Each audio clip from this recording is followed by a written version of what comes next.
1907. En ce début de siècle où la vie se transforme au rythme accéléré d'une industrie triomphante, les structures traditionnelles de la vieille société se brisent chaque jour davantage derrière la façade de la belle époque. La criminalité augmente dans des proportions d'autant plus inquiétantes qu'une délinquance nouvelle est née, qui s'appuie, elle, sur le progrès technique et fait échec à une police archaïque dont les méthodes et le matériel n'ont guère évolué depuis Vidocq. Un chiffre est plus éloquent que tout. Au cours de l'année 1906, 103 000 affaires criminelles et correctionnelles ont été classées sans que les auteurs aient pu être identifiés. L'année 1907 s'annonce pire encore. Il y va de la sécurité des villes et des campagnes.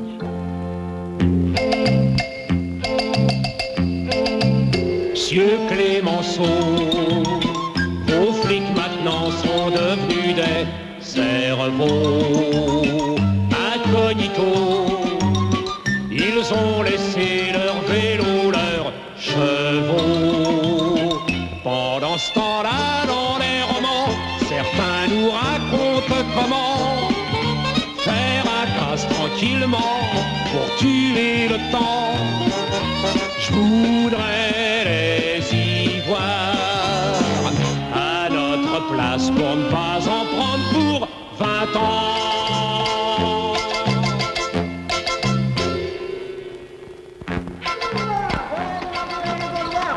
Le dernier coup de la bande de charbonniers. Une bijouterie dévalisée rue de la Paix. 200 000 francs de perceuses dérobées. Un employé grièvement blessé. Le scandale continue. Insécurité grandissante de nos villes. Demandez le Gaulois. Le Gaulois, achetez le Gaulois. Le Gaulois, le Gaulois, le Gaulois, achetez le Gaulois. Le Gaulois.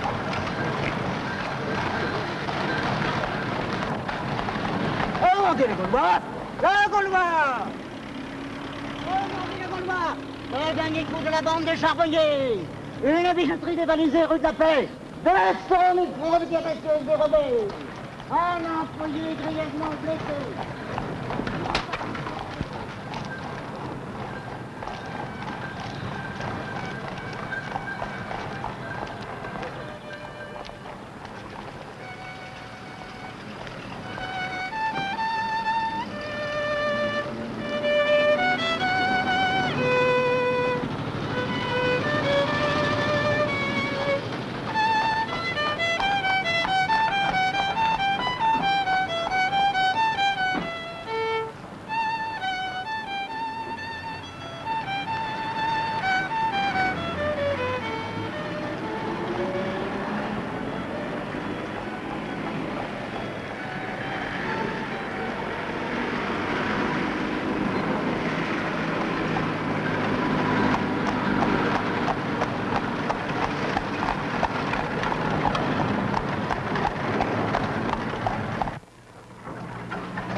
Ah, j'ai besoin de votre aide. De notre aide? C'est pour une arrestation. Il me faut du monde parce qu'ils sont plusieurs. De combien d'hommes disposez-vous? Et vous avez une réquisition? Écoutez, le pape passerait plus tard, c'est urgent. Alors rassemblez vos hommes et suivez-moi. Je regrette, inspecteur, mais sans une réquisition légale, nous on peut pas opérer. Bon, où est le brigadier? Bah, il mange. Alors allez me le chercher. Bah, écoutez, si vous voulez mon avis... Écoutez, je vous dis que c'est urgent, alors allez-y. Bon, puisque vous êtes certain. L'oiseau! L'oiseau, tu m'entends? Ouais. Va me chercher le brigadier tout de suite. Bah, c'est que je suis en train de rédiger ce rapport, là, sur le vol de poulet. C'est urgent, laisse tomber le rapport. Vas-y, Nico Presto. Bon, j'y vais. Et vous lui remettrez ça dès qu'il arrivera. Bah comment? Vous l'attendez pas? Non, j'ai pas le temps, je retourne là-bas surveiller la maison. Eh ben dis donc, ça a l'air sérieux. Oui. Ah, l'adresse est dessus. Alors, je vous attends là-bas, vous faites vite. Hein. Soyez tranquille. Si le brigadier est d'accord, on se prépare et on arrive.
Brigadier!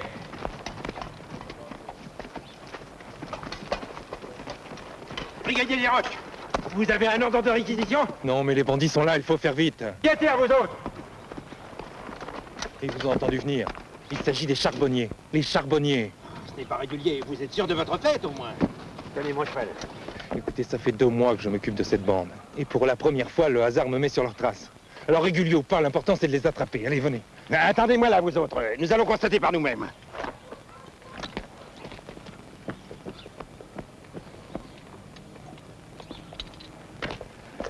Gendarmerie! Ouvrez la porte!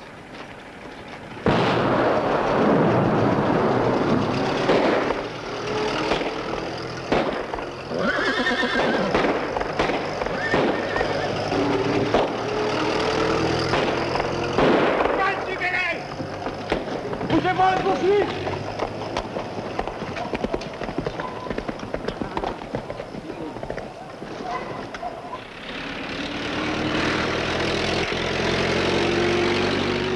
De toute façon, les voilà maintenant à Chatou, ce n'est plus de notre sort. Ouais. Et du temps où ils vont, dans 5 minutes, ça sera plus du ressort non plus de la gendarmerie de Chatou. Et ainsi de suite, jusqu'à ce qu'ils meurent de vieillesse.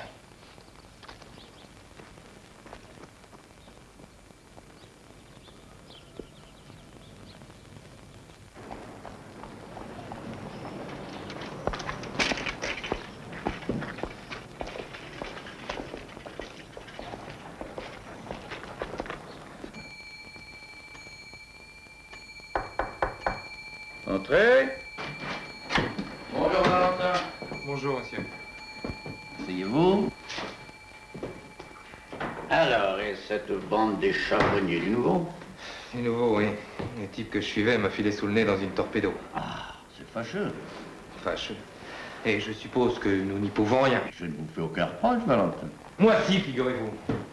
Le nombre de nos échecs me rend malade. Vous êtes jeune, impétueux. Vous connaîtrez bientôt les vertus de la patience. Ouais. C'est bien ça, j'ai peur. Allons, laissons ces considérations oiseuses. C'est pas pour ça que je vous ai demandé de venir. Asseyez-vous. Il s'agit d'une autre affaire, beaucoup plus simple. Soyez tranquille. Vous connaissez certainement André Bonnerive. Ah, le député. C'est ça même. Un homme très influent, vous n'ignorez pas. Et de plus, un ami personnel. Il se trouve aux prises avec un petit problème qu'il m'a demandé de résoudre. Voilà de quoi il s'agit. Son fils, un jeune homme fort charmant au demeurant, mais un peu léger parfois, s'est laissé aller à une aventure facile avec une demoiselle de petite vertu.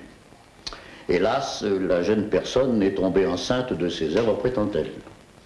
Or, il s'avère que la demoiselle est entre les mains d'un protecteur qui a voulu profiter de l'occasion.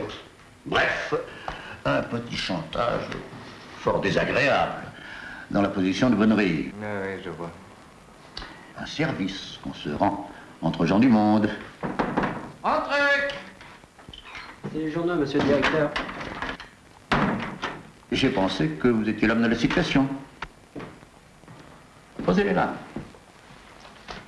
Merci. Je peux compter sur vous? Faute de gré, on mange des merles. Plaît-il? Non, non, rien. Je passerai voir monsieur Bonnery. Merci.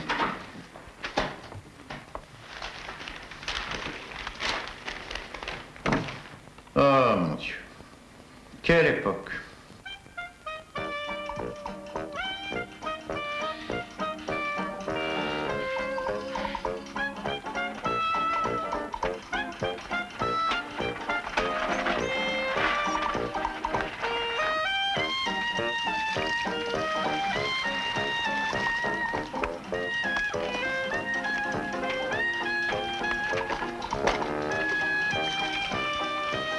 Vous désirez? Monsieur Bonnery, s'il vous plaît. De la part de qui? Inspecteur Valentin. Ah, la police. Monsieur vous attend.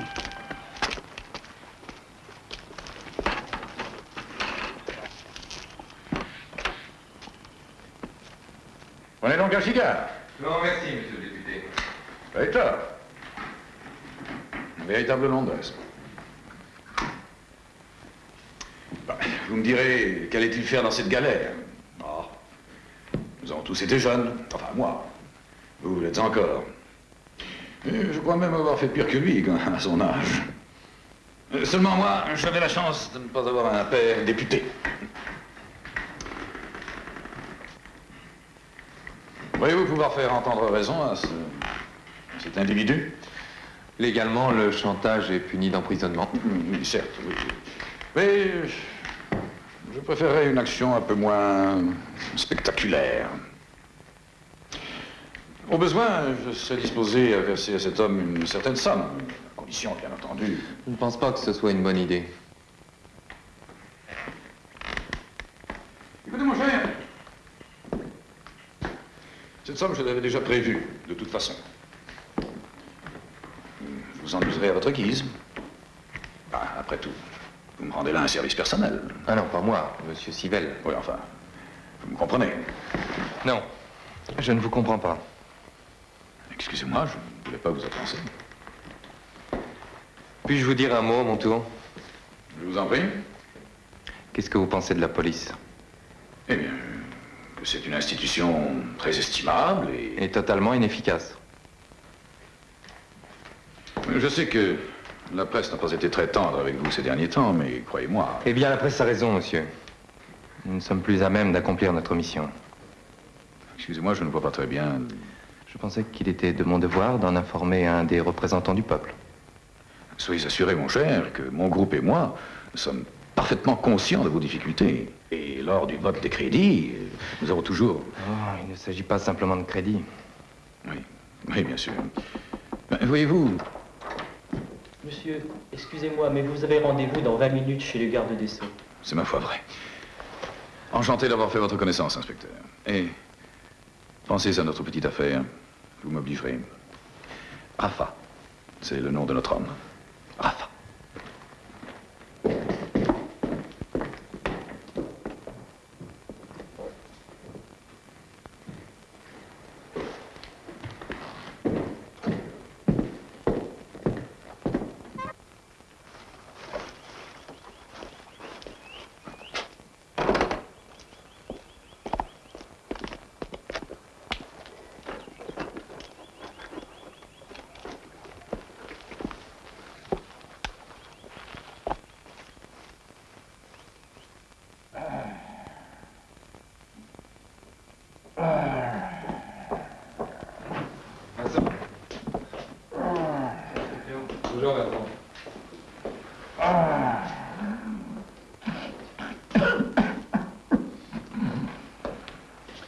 Masson.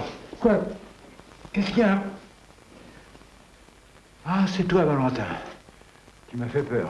J'ai cru que c'était le patron. Il m'a déjà fait des remarques. Que veux-tu? Cette baraque est pleine de courants d'air, et à mon âge. Qu'est-ce que tu veux? Dis donc, Rafa, ça te dit quelque chose? Un souteneur, quelque chose comme ça. Rafa, oui, du petit fretin, ça. Il a dû écoper de 3 ans ferme pour une affaire d'entourage. Un rouquin, assez trapu, avec des rouflaquettes. Il traîne souvent dans une guinguette du côté d'Olivet. Tu permets, ça refroidit.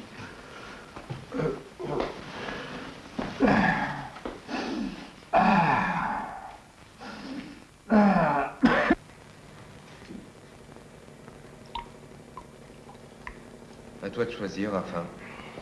Ou tu laisses tomber et tu vis ta vie, ou alors tu t'obstines. Et là, fais-moi confiance, on va pas te louper. C'est pareil. C'est toujours les petits qui trinquent. Les gros, on n'y touche pas. N'en fais pas pour les gros, ils auront leur tour aussi. Faites pas rigoler, inspecteur. Oh, puis, je vois pas avec n'importe qui.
Ce sont ceux dérobés rue de la Reine. Hein? Alors, qu'est-ce que t'en penses? Je sais rien. Je sais rien du tout. Naturellement. Ah, Masson. Tiens, voilà l'oiseau en question.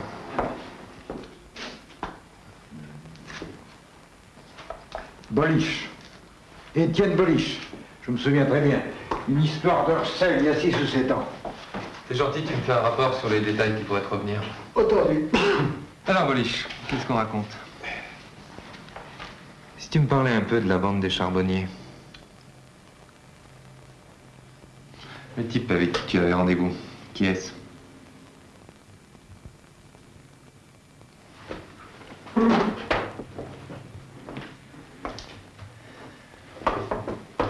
Écoute, Boliche, pas de comédie avec moi.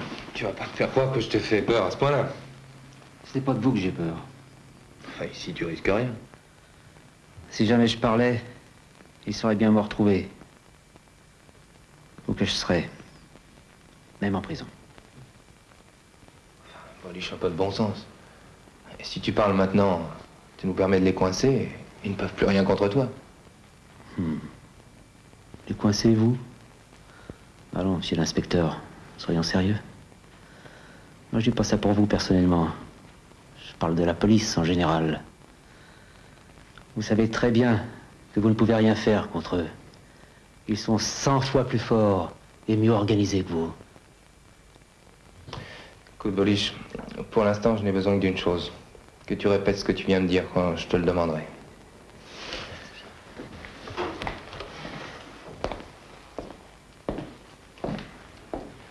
Emmenez-le. Venez.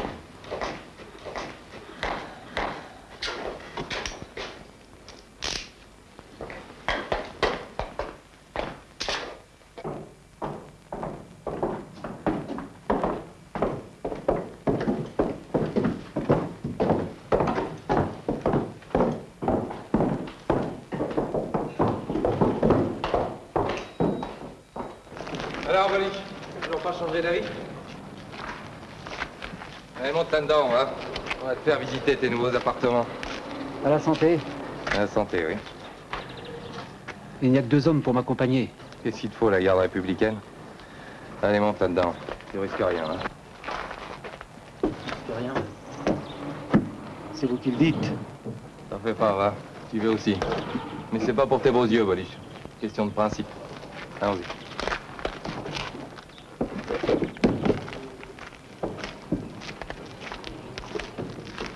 Allons-y.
Ne bougez pas!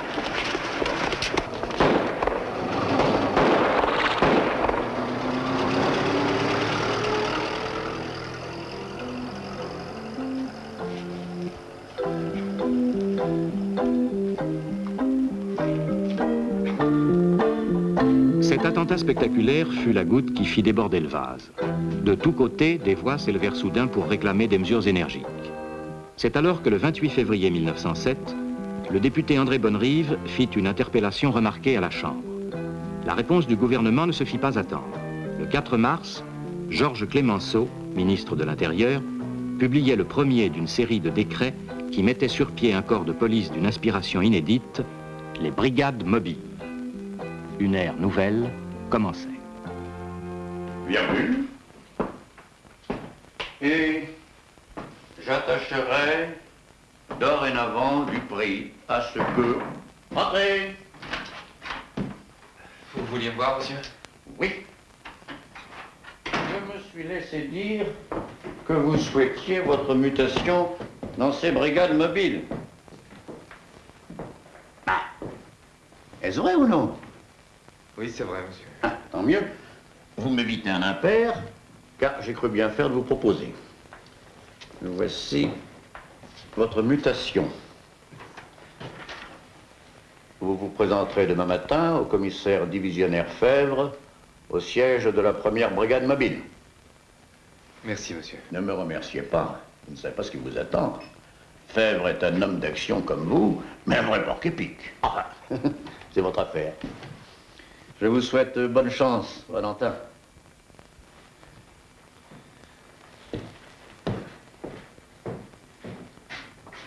Ah, j'oubliais. Votre mutation porte votre nomination au grade de commissaire. Merci.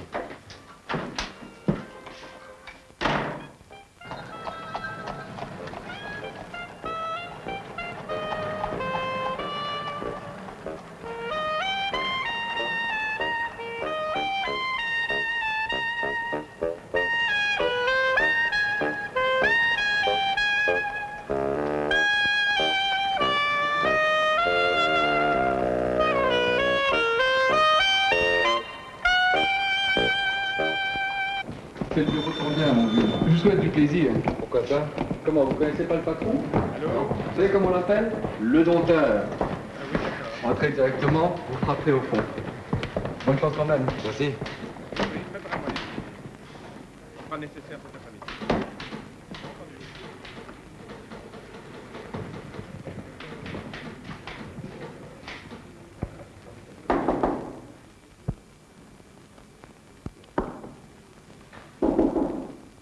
Ouais.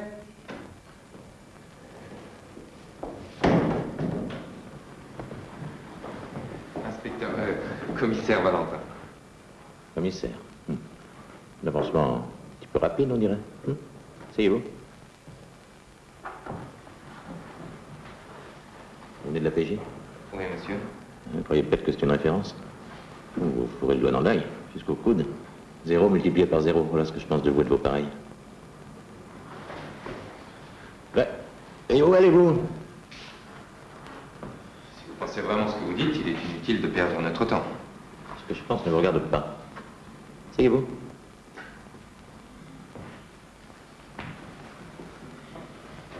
Bon, et d'abord, mon petit, mettez-vous bien une chose en tête.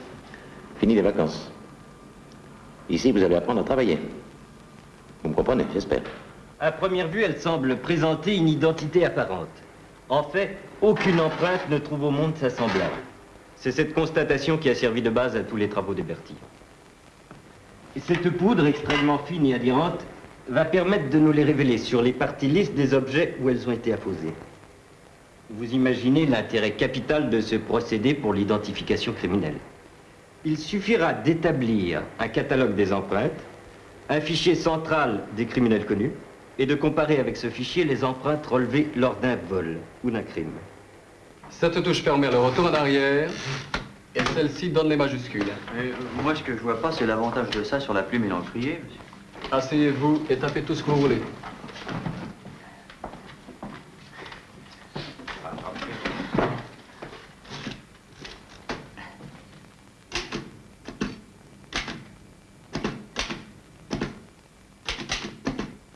Et cette machine fait des copies. Sacré pujol. C'est étonnant.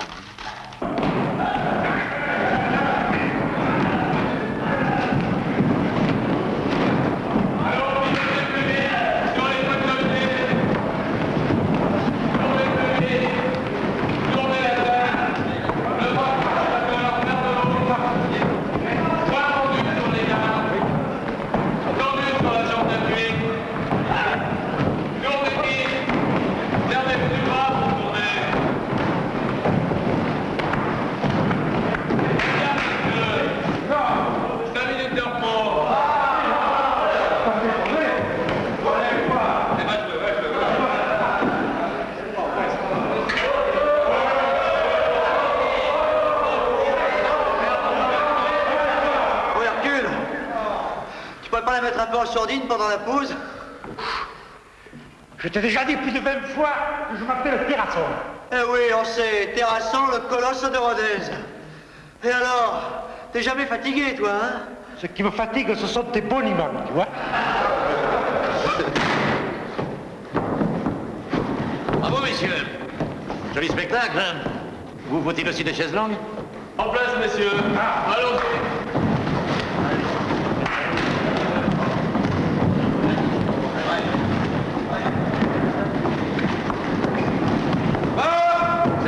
Maintenant, rassemblement dans 10 minutes dans la cour. Alors?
messieurs, vous aurez tout le temps pour faire connaissance. Veuillez vous ranger devant les voitures, m'écoutez un instant, s'il vous plaît.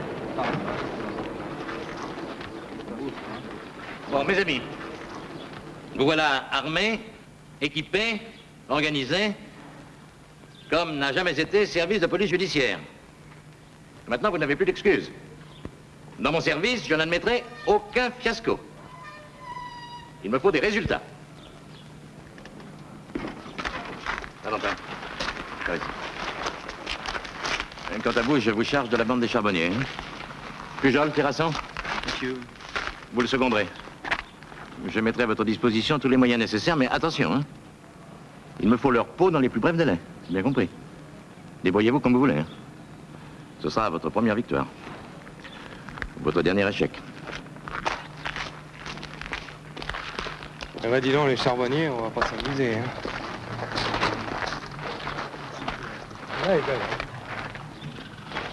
Qu'est-ce que c'est ça? Ça sert à arracher les clous et à empêcher les crevaisons, c'est évident. Ah, la technique moderne, hein. Formidable.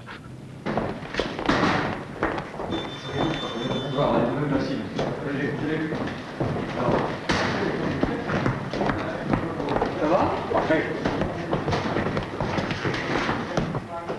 Ça y est. Ça y est, les gars. Le premier bulletin de police et criminelle. Sorti tout frais à l'imprimerie. Ah bah, c'est pas trop tôt. Ça a l'air bien, hein. Attends, tout, hein. oui. Attends, mais c'est mon type, ça. Le mandat d'arrêt contre le nommé Barry Charles Julien Gustave, fils de Chéri Alexandre et de Logorge Marie. Signalement, âge 32 ans, taille 1m72, cheveux châtains. Signe particulier, pouce de la main gauche amputé. Barry. Déjà un nom, c'est mieux que rien. Allô?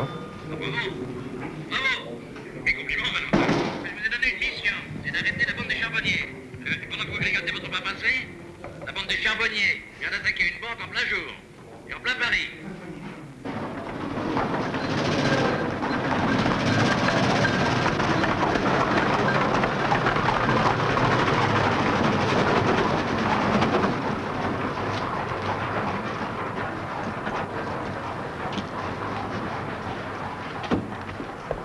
Ne touchez à rien, mademoiselle. Laissez ça exactement comme ça. Commissaire Valentin. Gerboise, directeur de l'agence. Bonjour. Monsieur... Ne touchez à rien, s'il vous plaît. C'est ça exactement comme ça. Mais alors, monsieur, pas suffit de toucher à rien. Alors, dégagez, là, dégagez. Alors, quelques questions à vous poser. Je vais vous demander. Il y a eu l'ouragan ici ou pas? Jean Bermond. Caissier.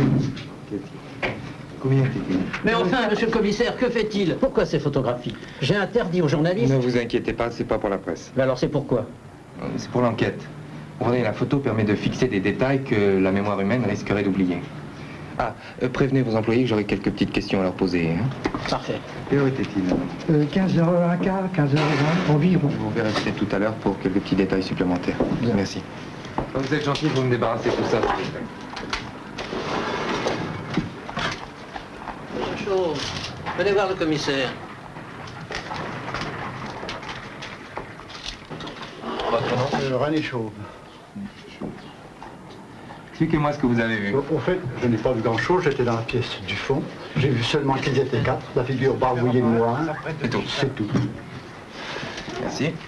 Mademoiselle? Vous les voyez là. Ouais. Le jour où nous tournons un suspect, nous comparons ses empreintes avec celle-ci, comme ça nous savons à quoi nous en tenir. Étonnant. Réellement étonnant.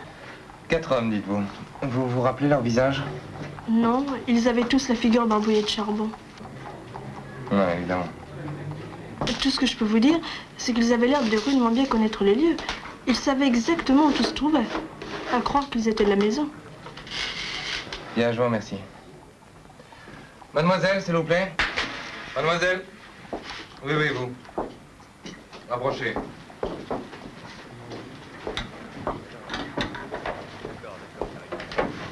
Votre nom? Barry. Prénom? Juliette. Barry, Juliette. Votre emploi ici? Je travaille au guichet des comptes courants. Racontez-moi ce que vous avez vu. Il était à peu près 3h20. 4 hommes sont entrés brusquement. Vous pourriez les reconnaître? Non. Je ne crois pas. Il y a longtemps que vous travaillez ici? 2 ans. Vous êtes marié? Non. De la famille à Paris? Non. C'est tout, je vous remercie. Vous pouvez disposer.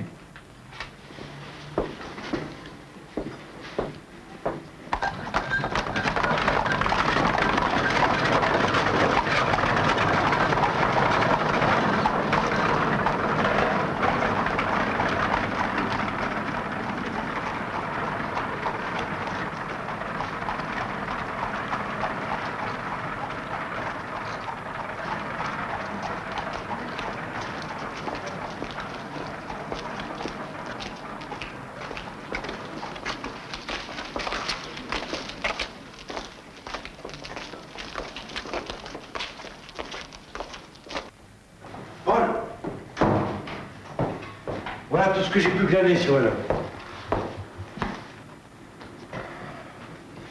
Juliette Barry, née à Lille en 1878, fille de Chéri Alexandre et de Logorge Marie. Mais dis donc, c'est la sœur de notre type, ça? Ouais.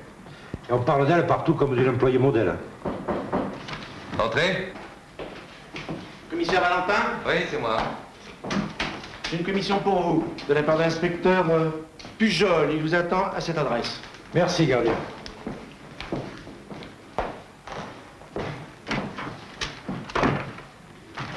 Allons-y.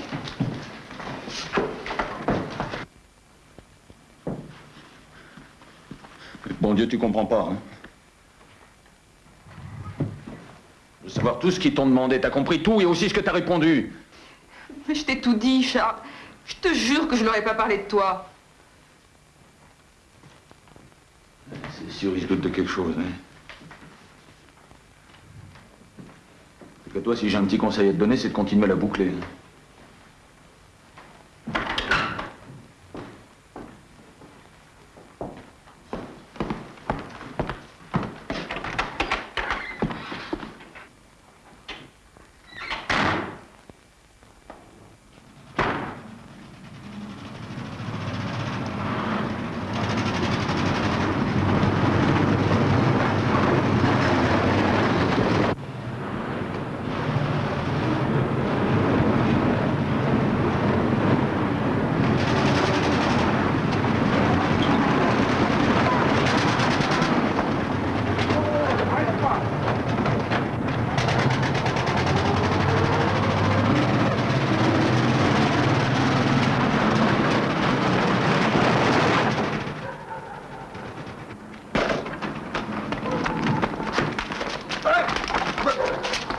Qu'est-ce que ça veut dire? C'est une erreur, non?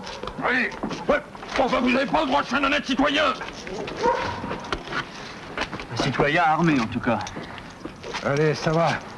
Que fait Barry? Allez, avance.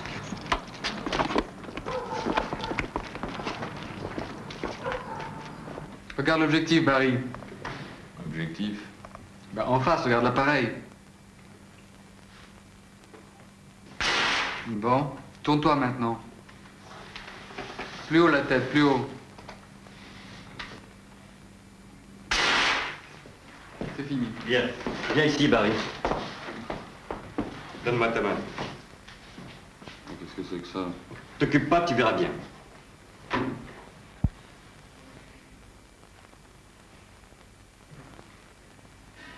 Inutile de t'obstiner, Barry. Regarde, ça c'est tes empreintes digitales. Et ça, c'est celles qui ont été relevées à la banque. Et comme par hasard, elles sont identiques. Alors, qu'est-ce que tu dis de ça? J'ai rien à dire, moi, je suis innocent. Comme tu voudras.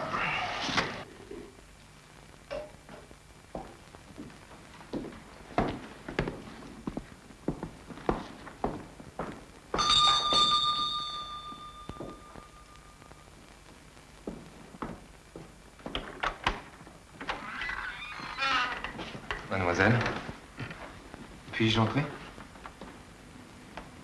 C'est que je m'apprêtais à partir au travail. Je ne vous retiendrai pas longtemps. De toute façon, je vous excuserai auprès de votre directeur.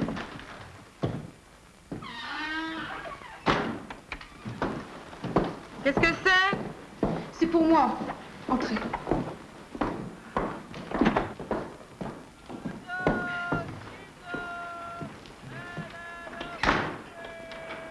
s'agit d'éclaircir quelques points de votre déposition.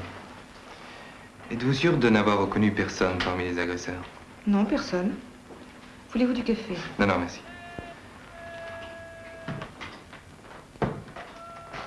Un de vos collègues m'a dit que les bandits semblaient bien connaître les lieux. Est-ce que c'est votre avis? Je ne sais pas. Peut-être, en effet. Il faudrait donc que quelqu'un les ait renseignés. Asseyez-vous.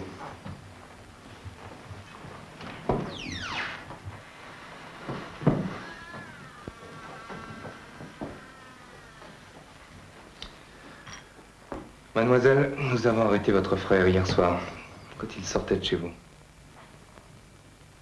Je savais que ça se terminerait ainsi. Je crois que vous feriez mieux de tout me raconter. Ça a toujours été un bon à rien. J'avais plus entendu parler de lui depuis longtemps. Et puis il a appris que je travaillais dans une banque. Alors il a commencé à m'embêter. Il voulait des renseignements. Le plan de la banque, le jour des gros arrivages d'argent. Bien sûr, j'ai refusé. Mais ils ne m'ont pas laissé une minute de répit. Une promesse, des menaces, tout y a passé. Ça a duré 6 mois. Lui, ses amis. Et pourtant, j'aurais jamais cédé. Si. Si quoi? Récemment, ils ont décidé de s'en prendre à mon fiancé si je continuais à refuser. Alors j'ai marché. Voilà. Pourquoi ne vous êtes-vous pas adressé à la police? Vous m'avez dit que ça servirait à rien. Ah, je vois. Vous allez me mettre en prison, n'est-ce pas? Ça dépend pas de moi. Il n'y a qu'une seule chose que je vous demande. Que mon fiancé ne prenne jamais. Il y a peut-être un moyen de vous sortir de là. Lequel? Est-ce que vous connaissez les amis de votre frère? Oui. Il y en a un surtout qui l'accompagnait souvent. Et en quel terme êtes-vous avec lui? Il n'arrête pas de me tourner autour. Bon. Alors écoutez-moi. Demain après-midi,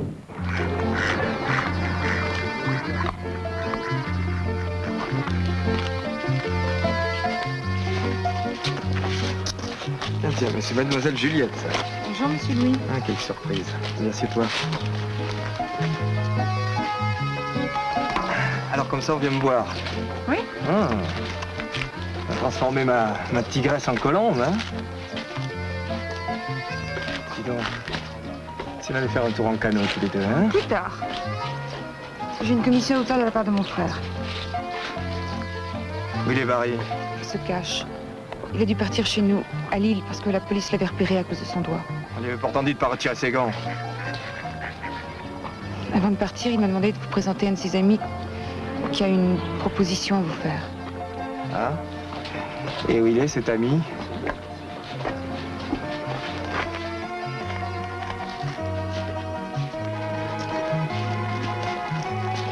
Salut. Salut. Il paraît que tu veux me voir? Oui. Comme là. Je reviens dans un petit moment. N'oublie pas, balade en canot. Hein?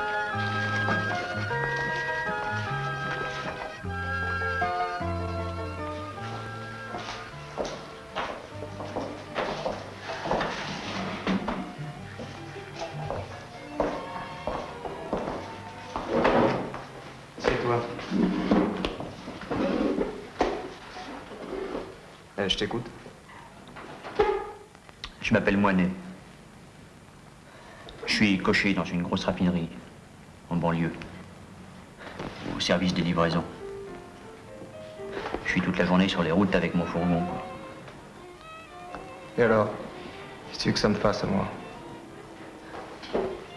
Une fois par mois, c'est pas du sucre que je transporte. C'est la paye de toute l'usine. Ça fait un sacré paquet, je t'assure. On passe par des petites routes. Tranquille. Toujours les mêmes. Tu vois ce que je veux dire? Il y a une escorte de 2 gendarmes. Nombreux et organisés. Comme vous êtes. Ça doit être faisable. Surtout avec moi dans le coup.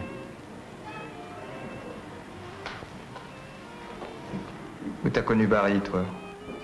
Barry, c'est un pays, Barry. On s'est retrouvés par hasard, il n'y a pas longtemps. C'est là qu'il m'a franchi sur son boulot. Je dois dire que ça tombait plutôt bien parce que ça commençait à me démanger, tout ce fric que j'avais derrière moi. C'est comment ton nom déjà? Moinet? Gustave Moinet. C'est ça, Gustave Moinet. Et le nom de ta boîte? Les raffineries du Nord. Je te remercie. Reviens demain, je te dirai ce qu'on a décidé. Gustave? Ouais. Ça va?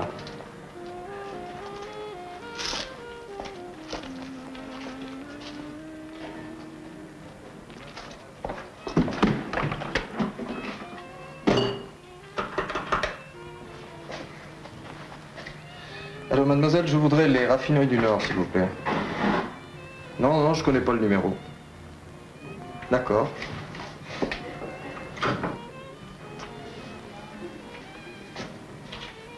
Tu écoutais? Oui. Alors, qu'est-ce que t'en penses, toi? Faut voir. Ça va être tout vu. Allô? Bonjour. Je voudrais un petit renseignement, s'il vous plaît. Voilà, je voudrais savoir si vous avez chez vous un cocher du nom de Gustave Moinet. Ah bon. Bon, merci. Ah non, non, non, non, non, c'est un petit renseignement, simplement. Pour une assurance. Merci.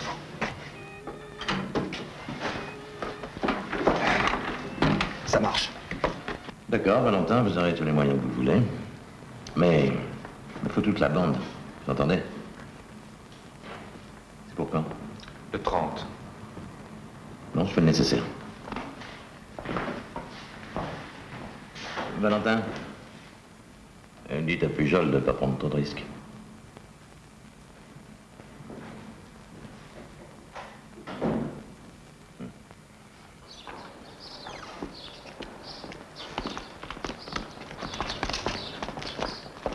Allons-y.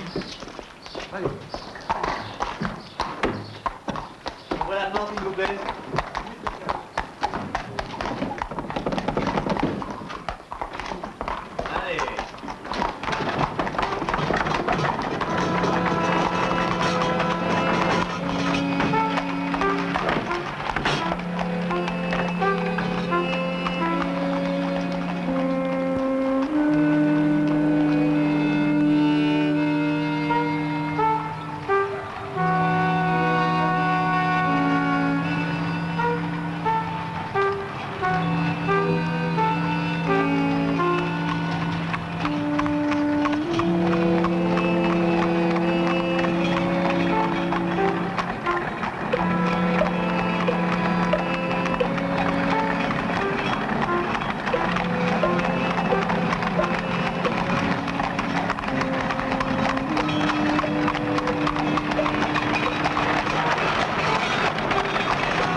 Ainsi fut décapitée la redoutable bande des charbonniers.